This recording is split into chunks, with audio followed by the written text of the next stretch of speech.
네, 저는 예술인 조합에 대한 질문인데, 조합이라는 말이 사실 좀 낯설거든요. 익숙한데 되게 낯설어서, 조합이 도대체 뭐고? 그러면 예술인 조합은 도대체 뭐지? 라는 질문입니다. 예, 사실 조합이라고 하는 말 되게 낯설죠. 그러니까 어 조합이라고 하는 말을 가장 직관적으로 많이 들어봤던 말은 아마 노동조합 같은 내용일 겁니다. 기본적으로 조합이라고 하는 단체는요, 동등한 구성원들로 구성되어 있는 어떤 집단을 보통 조합이라고 얘기합니다. 그리고 거기에서 이 조합의 중요한 기능은 상호 부조라고 하는 원리가 작동됩니다. 그러니까 서로 돕자 라고 하는 의미에서 조합이라는 말을 사용하죠. 그러니까 그런 면에서 협회나 내지는 이제 다른 단체하고 조금 기업이나 이런 것하고 다른 것은 그 단체의 설립 목적 자체가 구성원들의 상호 도움, 그러니까 상호 부조를 목적으로 한다라고 하는 부분에서 차이가 날 거고요. 그런 면에서 예술인 조합이 그럼 기존에 있는 조합하고는 뭐가 차이가 나냐라고 본다면 특히 노동조합과 예술인 조합의 차이를 통해서 살펴보면 좀 더 직관적으로 볼 수 있는데요. 노동조합은 노동조합 법에 따라서 그 단체 협상권을 지니고 그다음에 단체 행동권을 지닌, 즉 노동 3권이 법률로 보장되어 있는 그 단체를 의미합니다. 그런데 예술인 조합은 협상에 대한 요구권이 있을 뿐이지 단체 행동권이나 그 밖에 이 단체를 지속적으로 유지할 수 있는 권리가 보장되어 있진 않습니다. 그러니까 노동조합에 비유하면 굉장히 제한적인 권한인 거죠. 그리고 법적 강제력도 좀 약하다라고 볼 수 있는데, 다만 예술인 조합이 가지고 있는 장점이라면 그간에는 비공식적으로 문제 제기를 하고 그 문제를 해결해왔던 것에서 적어도 예술인 조합을 통하면 공식적으로 문제 제기를 할 수 있고 거기에 대한 답변을 의무화시킬 수 있다. 요 부분이 좀 달라진 부분이라고 볼 수 있겠습니다. 그래서 요약을 하자면 예술인 조합은 예술인 당사자들이 모여 있는 자조조합에 가깝고요. 그 자조조합의 특징인 이상 서로 상부상조한다라는 개념으로 만들어진 단체를 우리는 조합이라고 부를 수 있습니다. 그런데 그것이 기존에 있는 노동조합하고 다른 부분은 법에서 보장되어 있는 강제력의 수준이 노동조합에 비해서는 좀 약하다.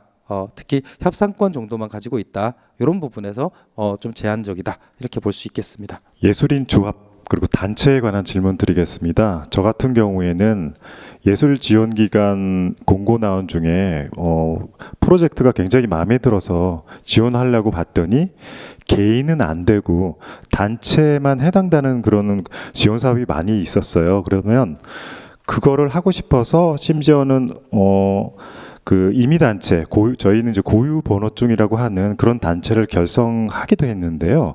여기서 말하는 조합이나 단체는 그런 경우에 지원하는 자격이 주어지는 거를 말하는 건가요? 그 예술인 권리보장법에서 얘기하는 예술인 조합은 사실은 사업을 신청하는 단위로서 예술인 단체나 혹은 집단이라고 보기는 좀 힘들 것 같고요. 법에서 정하고 있는 예술인 조합은 그야말로 예술 활동 과정에서 벌어지는 권리 침해 부분을 해소하기 위한 일종의 일시적이고 그런 기구로 보시는 것이 적절할 것 같습니다. 그래서 정리하자면 예술인 조합은 사업을 신청하거나 공모를 할 수 있는 창작 활동의 단위가 아니고 예술 활동 과정에서 벌어지는 문제를 해결하기 위한 단위에 가깝다. 이렇게 보시면 되겠습니다. 네, 그 예술인들이 매년 지원 사업에 지원서를 넣는데요. 그때마다 그 예술 조합을 매번 새롭게 만들어가지고 이렇게 지원을 해야 되는 건지 그게 좀 궁금합니다. 예술인 조합과 관련된 질문을 주셨는데요. 사실 예술인 조합은 이번 예술인 권리보장법에서 가장 독특한 규정 중에 하나입니다. 현재 법률상 규정을 보면 특정 예술 활동에 참여하는 특정 예술가들이 예술인 조합을 만들수록 되어 있기 때문에 법의 그 취지로는 지금 질문해 주신 것처럼 특정한 프로젝트가 진행될 때마다 예술인 조합을 별도로 설립하는 것이 법의 취지로 보여집니다. 예술인 조합과 관련해서 예술인 조합 시기가 어떤 권리 침해가 발생했을 때 그 사실을 특정 예술 활동이 종료되고 그 예술 활동을 위한 계약이 종료 혹은 만료된 이후에 인지한 시점에서도 당사자들이 2인 이상이라면은 예술인 조합을 설립할 수 있는지가 궁금합니다. 예, 현행 법률에 따르면 예술인 조합은 계약을 하거나 혹은 계약을 인지하게 된 시점, 그러니까 즉 사전에는 결성을 할 수 있도록 되어 있습니다. 그런데 법률상 사후에 그 예술인 조합을 결성할 수 있는 명시적인 규정은 존재하지 않고요. 그런 면에서 현행 예술인 조합은 적어도 활동 기간이다라고 하는 시기적 범위는 한정되어 있는 것으로 보는 것이 적절할 것 같습니다. 근데 그렇다고 해서 그럼 그 시기는 지나면 아무것도 못하는 거냐? 그렇진 않고요. 예술인 조합이라는 방식은 못하더라도 다른 형태의 문제 제기나 혹은 권익 침해에 대한 어떤 보상이나 배상을 요구할 수 있는 것들은 다른 절차로 또 마련이 되어 있다라고 하는 것을 말씀드리고 싶습니다. 네, 그렇다면은 저희가 정말 어떤 문제에 닥쳤을 때 이렇게 개인으로 이렇게 신고를 하는 방법과 예술인 조합으로 신고를 하는 방법, 그 둘 중에 어떤 차이점이 있을까요? 예, 사실은 예술인 개인이 문제를 해결한다라고 하는 것이 기존에 없었던 것이 아닙니다. 우리 예술인들은 현장에서 문제가 생기면 그런 것들을 지적하고 또 개선하는 것을 다양한 방식으로 요구를 해왔는데요. 다만 이번 예술인 조합과 관련된 규정이 갖고 있는 의미는 그런 의견의 처리 절차나 혹은 그것을 할 수 있는 권리 등이 구체적으로 명시되어 있다는 측, 그러니까 그 이야기를 듣고 무시할 수 없게 만들었다는 것, 이 부분이 장점일 거고요. 그리고 두 번째는 개인보다는 그래도 2인 이상의 집단이 그 문제를 제기할 수 있고 그리고 그걸 통해서 상대적으로 보호받을 수 있는 가능성이 커졌다는 것, 이 부분이 장점으로 이야기될 수 있을 것 같습니다. 예술인 조합과 노동조합은 다르다고 말씀해 주셨는데 그렇다면 예술인 특성상 항상 누군가에게 고용되는 형태인데 조합을 만들고 문제 상황을 매번 제시했을 경우 이 예술인이 시비를 거는 사람 혹은 문제를 일으키는 사람으로 낙인될까 봐 사실 두렵거든요. 이런 부분도 보호받을 수 있을까요? 예, 지금 말씀하신 부분은 그야말로 이제 현장에 있는 예술인들 개개인이 갖고 있는 공포심 혹은 두려움일 텐데요. 현행 예술인 권리보장법상으로는 예술인 조합을 만들었다는 이유로 혹은 그것과 연관되어 있다고 추정되는 걸로 차별을 하거나 부당 대우를 하게 될 경우에는 권리 침해로 보는 규정이 명시되어 있습니다. 그러니까 예술인 조합이 만들어졌고 예술 사업자나 지원기관, 국가기관 등의 문제 제기를 했다는 이유만으로 이후에 그걸로 의심되는 행위를 하게 될 경우에는 권리 침해로 충분히 그러니까 대응을 하실 수 있습니다. 예, 다시 강조드리지만 명시적으로 그 부분은 언급이 되어 있습니다. 예술인 조합을 한다는 이유로 차별을 하거나 부당한 대우를 해서는 안 됩니다. 예술인 보호관에 대해서 하나 더 질문을 드리고 싶은데요. 예술인 보호관이 이 사건마다 다르게 위임되는 건지 기간제로 위임되는 건지 그런 게 궁금합니다. 예, 현행 법률로는 예술인 보호관은요,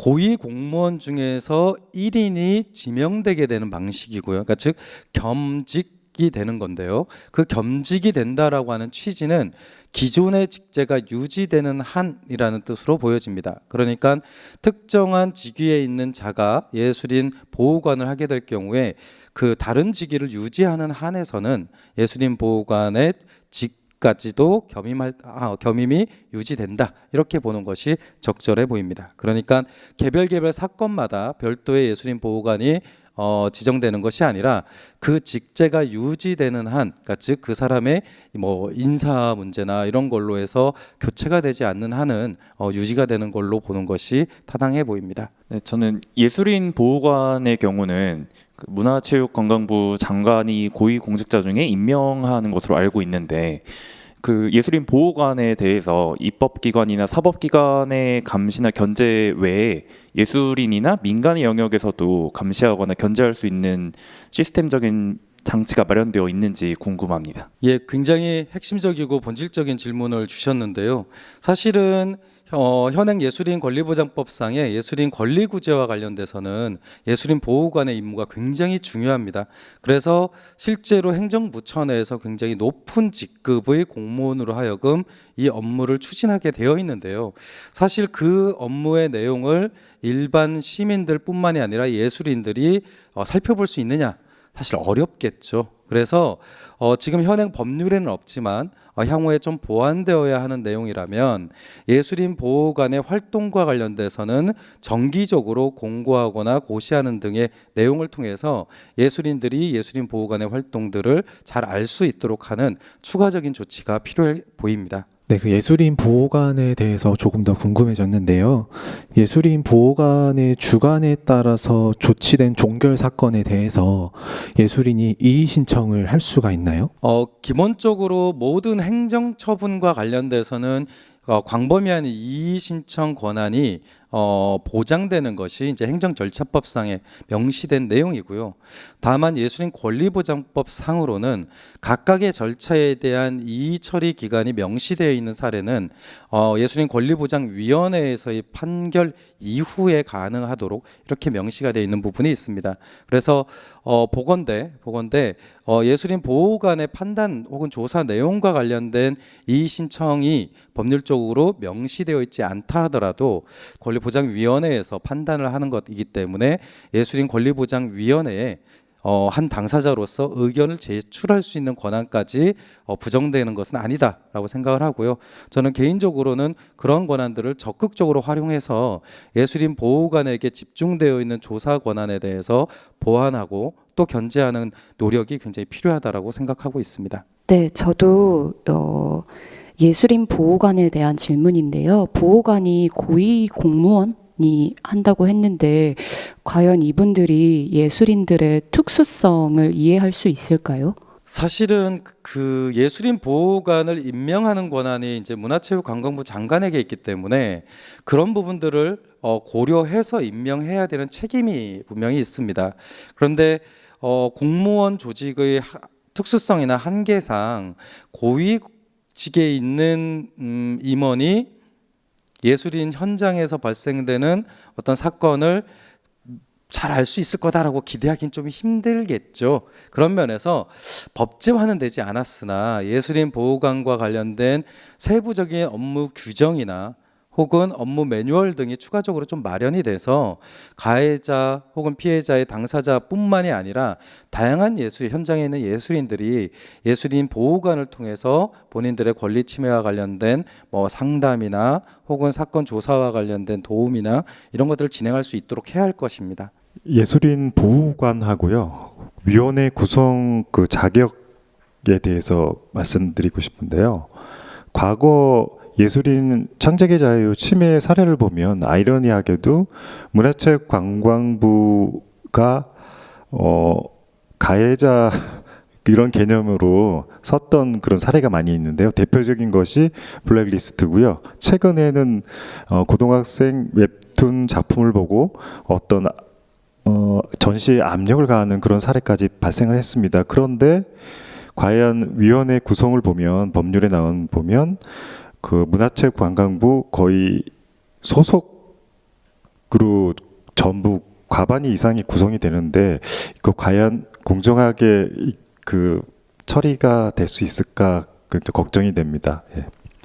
사실은 예술인 당사자들 입장에서는 가장 중요하게 이 법률의 실효성과 관련돼서 의심을 할 수밖에 없는 규정이라고 생각을 해요. 그런데 이제 그 현실론으로 놓고 보면 사실은 이런 조치의 권한, 그러니까 어떤 행위를 규제하고 그것에 대한 처분을 하는 권한이 또 정부의 기능이기 때문에 사실은 정부를 우회해서 이 예술인 권리 보장을 실효성 있게 할 수 없다라고 하는 현실론이 있을 것이고요. 다만 거기에 앞서서 그러면 과연 그것을 실행하는 정부가 블랙리스트 사건에서 볼 수 있듯이 가해 당사자일 경우에는 과연 공정성을 기대할 수 있느냐 라고 하는 질문에 대해서는 결국 예술인 권리보장위원회나 예술인 보호관이 실제 그 기능에 독립적으로 작동하는지를 봐야 될 것 같습니다. 현행 법률로는 그런 부분을 우려했기 때문에 예술인 보호관에 관련돼서는 특히 독립의 의무를 명시하고 있습니다. 그러니까 적어도 예술인 보호관으로 활동할 때에는 본인이 고위 공무원임에도 불구하고 그 직위에서 독립되어서 판단하도록 어쨌든 법률에서는 규정을 하고 있기 때문에 그런 기능을 어느 정도 수행을 할 것인가라고 하는 것은 결국에는 그 권한을 행사하는 사례를 통해서 한번 판단해 볼 수 있겠습니다. 그런데 뭐 예술가로서 바람이 있다면 당연히 정부가 그런 기능도 잘 수행할 수 있으면 제일 좋겠다라는 생각이 들고요. 예술인 당사자의 입장에서 조금 더 밀어붙이면 그런 판단의 근거를 정부에만 맡겨놓을 것이 아니라 결국 예술인들이 스스로 그런 판단의 기준을 갖고 있는 것도 중요하겠구나라는 생각을 하게 됩니다. 그 법률에는 권리보장위원회를 구성할 수 있다고 하는데 그 위원회에는 예술인도 포함이 될 수 있나요? 예, 당연히 포함이 될 수 있고요. 그러니까 현행 구성과 관련돼서는 이제 문화체육관광부 장관이 구성하도록 되어 있는 것이 맞고, 다만 그 위원회가 전체적으로는 이제 전체 회의라고 해서 전체 회의상으로는 아마 의결을 중심으로, 그러니까 의결안을 중심으로 해서 논의가 될 거고, 사건에 대한 심의는 지금 분과위원회를 통해서 운영이 될 가능성이 큽니다. 그리고 그 분과위원회는 한쪽으로는 성희롱 성폭력과 관련된 내용을 다루고, 다른 한쪽으로는 표현의 자유 침해나 권리 침해 부분을 다루는 분과 형태로 만들어질 겁니다. 당연히 이런 문제들을 다루려면 예술 당사자들의 참여가 없으면 안 되기 때문에 당연히 참여가 보장이 됩니다. 다만 예술 당사자들의 그 어떤 방식으로 선발할 거냐 라고 하는 것들은 규정이 나와 있지는 않습니다. 그래서 그것은 예술인 권리보장위원회가 구성되는 과정에서 아마 확인해 볼 수 있을 건데요. 바라건대 한국문화예술위원회가 구성되는 방식처럼 좀 이제 추천이나 내지는 공모 방식으로 좀 해서 어떤 분들이 우리를 대표해서 예술인 권리보장위원회에 활동하게 되는지를 예술 현장에서도 좀 알 수 있게 이렇게 만들면 참 좋겠다라는 바람을 갖고 있습니다. 아무쪼록 예술인 권리보장법이 그냥 법전 안에 잠들어 있는 법률이 아니라 현장에 있는 예술인들이 겪고 있었던 여러 가지 문제들을 그나마 해소할 수 있는 좀 자그마한 도구가 됐으면 좋겠다라는 생각을 갖고 있고요. 그런 면에서 오늘 이 긴 시간 동안 여러분들과 함께 이야기를 나눌 수 있어서 굉장히 영광스럽고 또 좋은 기회였다고 생각을 합니다. 사실은 이 짧은 시간만으로 예술인 권리보장법이 담고 있는 내용, 그리고 우리 예술인들이 현장에서 겪었던 문제, 이런 그것들이 다 담기 힘들겠죠. 근데 그럼에도 불구하고 지금이 첫걸음이라고 생각을 합니다. 아무쪼록 이 영상을 보신 분, 그리고 이 자리에 함께 있는 예술인들과 함께 우리의 권리를 지키고 또 강화해 나가는데 힘찬 발걸음이 되었으면 좋겠습니다. 예, 그러면 우리 다 같이 이제까지 영상을 봐주신 분들에게 인사를 하고 마무리를 할까요? 네, 자 그러면 하나, 둘, 셋, 안녕.